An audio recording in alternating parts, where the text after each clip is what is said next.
I hope তোমরা সবাই ভালো আছো, আমরাও ভালো আছি। তো দেখতে পাচ্ছ রেডি হয়ে গেছি। এখন যাচ্ছি আমি মালদার মনস্কামনা মন্দিরে পুজো দিতে।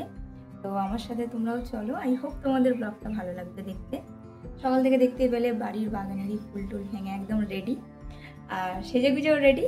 তো চলো আর বেশি কথা না বলে আজকের ব্লগটা স্টার্ট করা যাক।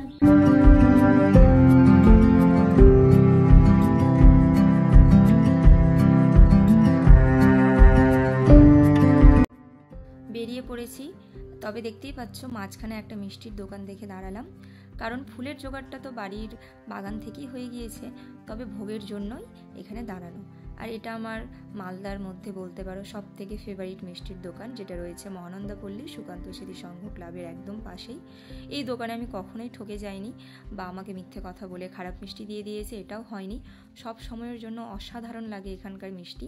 বাড়ির মন্দিরের জন্য মাঝে মধ্যে নিয়ে যাই বা কখনো এসে খায়ও। তো যাকে আজকে ওই জন্য মায়ের জন্য একদম ফ্রেশ অসাধারণ স্বাদের মনের মতো মিষ্টি নিয়ে যাচ্ছি। তো যাকে চলো তোমাদের সাথে গল্প করতে করতে মন্দিরে পৌঁছেও গেলাম।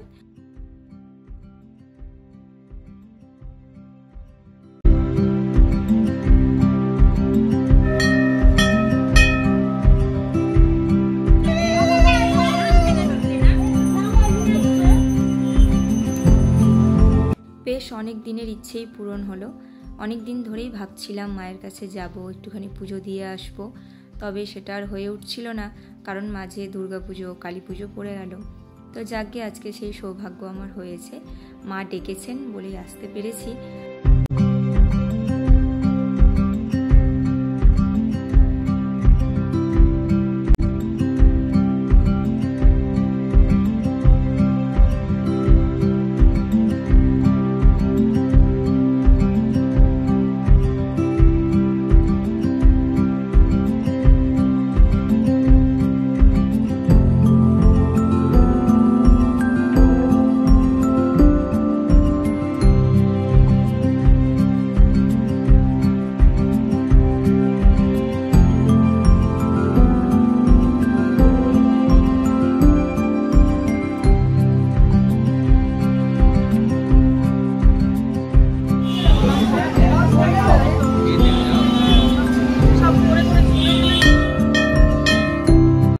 মায়ের পুজোর পর আমাদের পুষ্পাঞ্জলি দেওয়া হয়ে গিয়েছে, আর এখানে সবাই এখন দাঁড়িয়ে আছে ভোগ নেওয়ার জন্য। তো চলো তোমাদের একটুখানি মন্দিরের চারিদিকটা দেখিয়ে দিই।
চলো, খুব ভালোভাবেই পুজোটা আজকে দেওয়া হলো। অনেক দিনের ইচ্ছে ছিল বলছিলামই, তো আজকে সেটা পূরণ হলো।